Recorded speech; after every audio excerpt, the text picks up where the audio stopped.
So it's about 9:30 in the morning. We decided to leave Allen's Key because last night when the winds were coming out of the northwest, it was really rolly. And between the current and the winds going at opposing angles, it makes the wind hit you square on the beam. So we decided to move down to Norman Key, which is where some of our friends are on Juma, and they suggested that there was room there and it was plenty deep and it was very nice. So we're gonna head that way. The winds are supposed to show up this afternoon late. We've got about an hour and a half to get there, and then we're gonna anchor. I don't like leaving what was a nice secure anchorage, but it was really rolly last night, and looking at the grid files, it looks like the wind is gonna be 40 knots out of the northwest, right through the cut, so we won't have protection in that key. So we're heading south.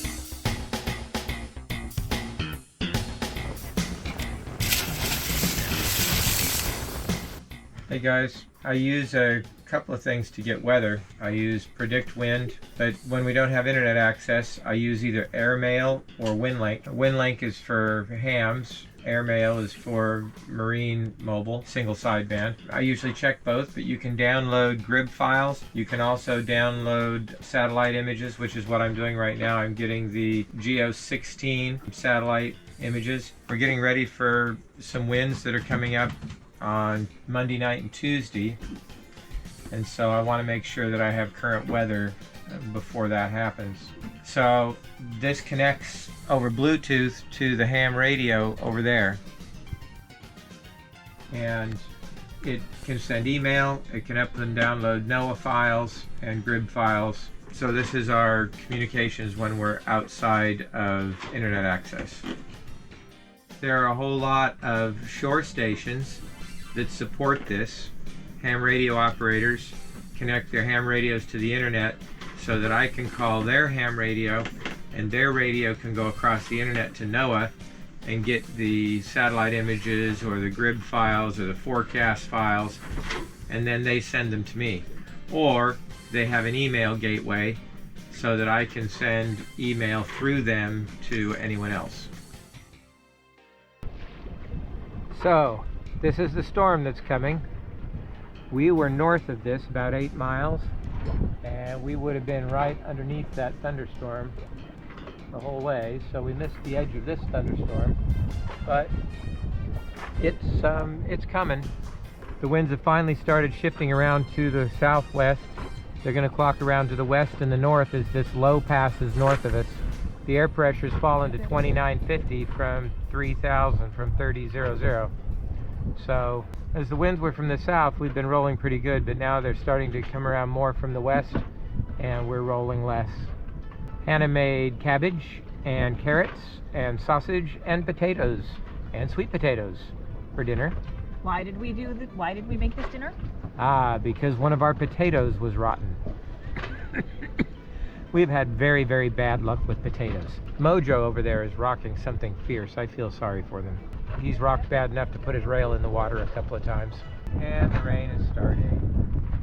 We have our buckets out to collect water. We have about 110 feet of chain out in 8 to 9 feet of water. That little rock is about 250 feet away, or the shallows. It's very difficult to estimate distances on the water. It looks like it's just a few boat lengths away, but it's on the map at 239 feet away. Talk about our stalker fish. Oh yeah. We saw a fish in the water. Twice. 3 times. 3 times, yeah. Anyway, we finally got him to bite the boat hook. We think it's a barracuda. We're not sure exactly what it is because we don't know that much about fish. Immediately after I got in the water, Sam spotted a fish. Big. Yep. 4 feet, 5 feet? Yeah, 4 feet. Yeah. And there's no fish that are visible in this water. So that was big. But anytime we made splashes, he came over to see what it was. Hi. Hello, everybody. Here. Yeah, we're hiding under our cover. It's beautiful, the water and the sand, the contrast here. The water and the white sand at the beach, which is there's white sand beach all around. And then the trees on the rocks. Some of the rocks are pretty barren. That section of rock over there is appears to be totally barren. Might have some grass, but I don't, or a bush or two, or maybe three. I mean, some low bushes, yeah. They call it a whale's tail because it makes like a T and it comes out into the ocean and almost makes like its own little harbor seawall. It's really cool. The winds have finally shifted. Yes. No, but you can white still caps, see the waves coming in from the south. but there's not white caps on them anymore out there. Yeah. So hopefully these will mellow out over the next hour or so. The front hasn't hit far south yet, so the winds are still out of the south, south of us, and so the waves are going to keep coming for a little while. Okay, the wind just picked up. The storm is here. We heard some thunder just a minute ago, but you can see the blue sky and then the white clouds and the blue water and then the storm cloud over the top. And here comes the rain.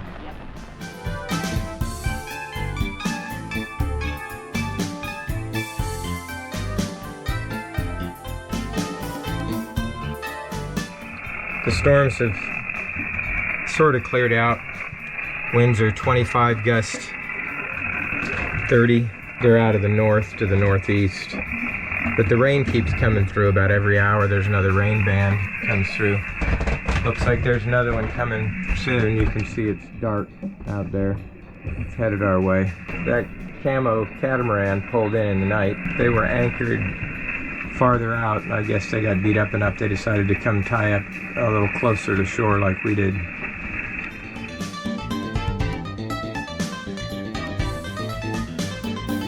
Okay, there's the sound. Those sounds are our refrigerator. Watch this. I'll turn it off.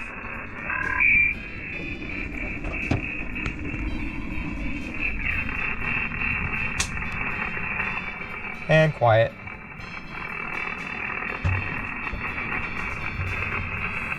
Hi George, it's Raj on Rosa. Rosa dos Santos, you copy?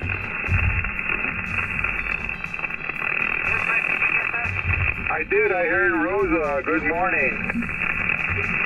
Hey, good morning. Yeah, Rosa's in Georgetown, off Monument. Off Monument in Georgetown for Rosa and connect control. Yeah, I picked it up that way. I got an awful lot more static without my cheap static. So, anyone who says that single sideband is dead does not have one. This is a very useful tool, and we're glad to have one. Long-range communications, other than the internet, are very important, especially down here where there's almost no cell signal.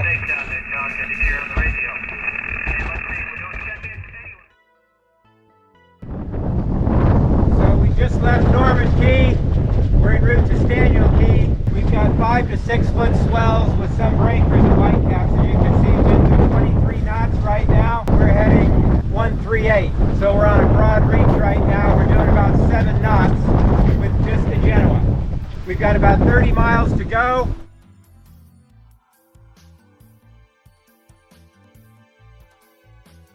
Anna was trying to knead bread, but I think it's a failure. The kneading it is. We're doing 6.5 to 7 knots. The farther we get into the Exuma Sound, the bigger the waves are getting. I've got 8 footers on about an 8-second period right now, and they're breaking under the boat.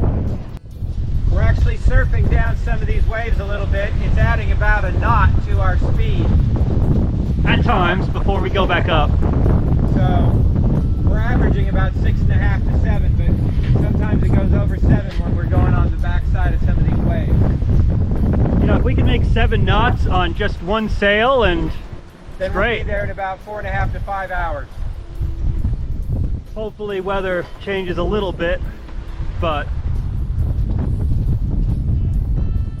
great sailing day. It actually is a good day for sailing. Not a good day for baking bread. It's a little too much through the autopilot, so we're hand steering this one. We had a couple of 10 footers So, while we're underway, we're using the rocking motion to help wash our clothes in the rainwater that we picked up last night. Looks like we got about 12 gallons of water total.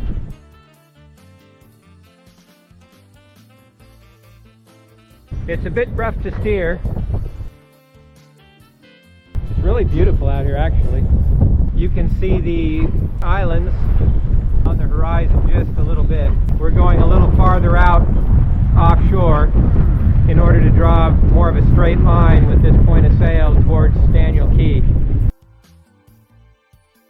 Well, like I said, the waves never come when you want them to. We are soaking wet because one just hit us on the beam and the camera got wet. So we're going to put it down below and call this a day for a little bit for the camera. You know how you can tell the difference between whether somebody has chartered a boat or somebody is on their own boat and it's just a cruiser? How? Because the people who chartered a boat have usually 2 or 3 women in their bikinis on a trip like this. We could go and check up with the storm. We had a choice whether to head to Staniel Cay now or wait. He didn't. He had to be where he was told. Beautiful boat. It was a Leopard 50 or 53, and it drew 5 1/4. It drew a lot of water. I was surprised for the size, and because it was a cat. And I missed it. Of course I missed it. You can have some of the water on my back. Dad. Yeah.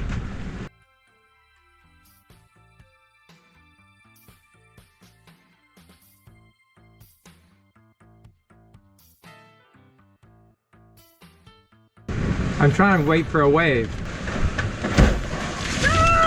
You mean like that? Yeah. Oh, I guess water came in the sandwich window, huh? It did, What? yes it did. Yeah, we can close that. See. Yeah.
So we left Norman Cay at about 12:30 to come down to Staniel Cay, but the wind started dying and the waves started picking up about the last hour. And rather than try and anchor at sunset, we opted to come in first to Compass Cay. But the entrance into Compass Cay has some really narrow passages, and we had surf that was probably 8 feet, maybe even 10 feet with breakers. that was mean surf. Yeah, it was mean surf. And even with the engine running, it was pretty tough. So we bailed out of there and started heading a little farther south to Thomas Cay. And that's where we came in. And it was a very, very narrow passage. We got some video of it. Big breakers on the sides, you know, water hitting the rocks, narrow passage, high winds. It was actually a little spooky. But on the back side of it, we've got a very large anchorage with lots of boats in here, and It's a lot calmer. it's a lot calmer. The Norman Key was only protected from the north and the west. It was not protected from the east and the south. We were rocking back and forth all day Right. today. It's not fun. The farther south we got, and the closer to Staniel Cay we got, the larger the waves got, and they were quartering off our port on the stern quarter. So it was getting pretty good. We saw some 10-footers. There's plenty of white caps on top of them. They were about an 8-second period. But when those things are coming in and hitting the shoreline, it makes for some serious surf, because it goes from 3,000 feet to 30 feet to 10 feet. And when you've got, you know, a 10-foot breaker sitting on top of a 10-foot passage, you could easily hit the bottom. And we didn't want to do that. So we came in at Thomas Key instead. First of all, I had the brilliant idea of trying to knead bread while we were underway. Do not make that mistake. It is very difficult to do. So luckily the bread rose anyways. And second of all, I just want to point out what it looks like when I go to make dinner. And I'm just making a simple soup and some crackers. That's it. And every surface is now covered. And luckily the food is started so that I can maybe start putting things away and find a surface again. And Stephen insists that the nav station is not an extension of the galley, so I can't put anything over there. That's not true. We can move the maps. They're not in use right now. I'm just teasing him. We're good. Anyways, but this is what it looks like when I cook. How was it on the inside though? Creaky. Creaky. Yes, creaky. You know what I do, Sam? I sit here and I hold on, turn around, show them the window. I look out the window. I'll show the window. Mostly all I can see is water and waves as the boat goes this way and that way and this way. And Sometimes that you way. see the water halfway up the window Yes, if we're heeled sometimes over. Oh, even more this time. Yeah. Because some of the waves were really high. So of course, after we anchored, I went to try and restart the engine just in case we wanted to move the anchor or something, and it wouldn't start again. One of these stupid relays is stuck. It's having going a problem. slowly. Yeah. But if I use this little wire right here, I can jump her over to the starting relay and she starts great.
Okay. That was one of the worst inlets, I think, ever. Or I should say most difficult. It's not worst. It's actually a really good entrance. But the waves really stack up in there. Once we've got into deeper water, I'm in here at about 150 feet of water, the waves are a little bit easier. But these swells that are probably only 4 or 5 feet out here, they stack up to 8 feet in there. When I'm standing here looking at the horizon and the wave is above the horizon, that's miserable. There's a really stark, beautiful, terrifying feeling of being out here. and to see the waves crashing against the white limestone rocks on the side, it actually is amazingly beautiful. I think it's a view that you can't ever get with a drone. You just have to be out here.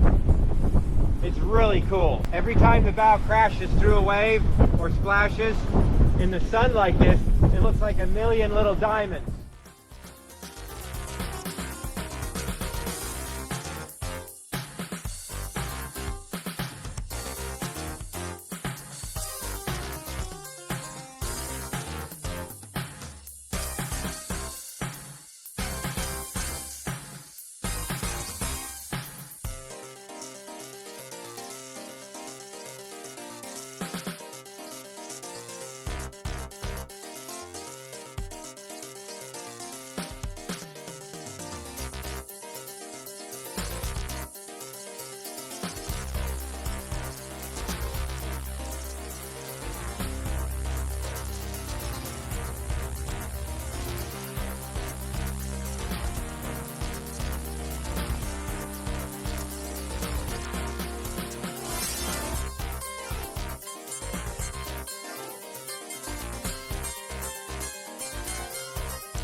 Made it to Staniel Cay. It's really pretty. Build Mickey Finn. Yeah, that's Sam. Mickey Finn. We've been following them in there. Yeah, we're playing leapfrog. It's really pretty with these little islands out here and the boats on the other side. So where are we planning on anchoring then? I don't know, we're just investigating. But these islands are really, really cool. Just get a load of that.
If you like the video you've just seen and you would like to see more, be sure to like, comment, and subscribe.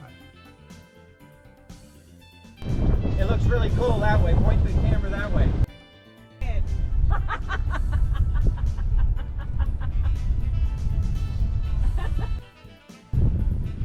Ready when you are.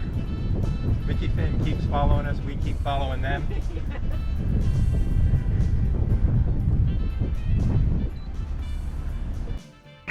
Good morning, Lila. Do you want breakfast?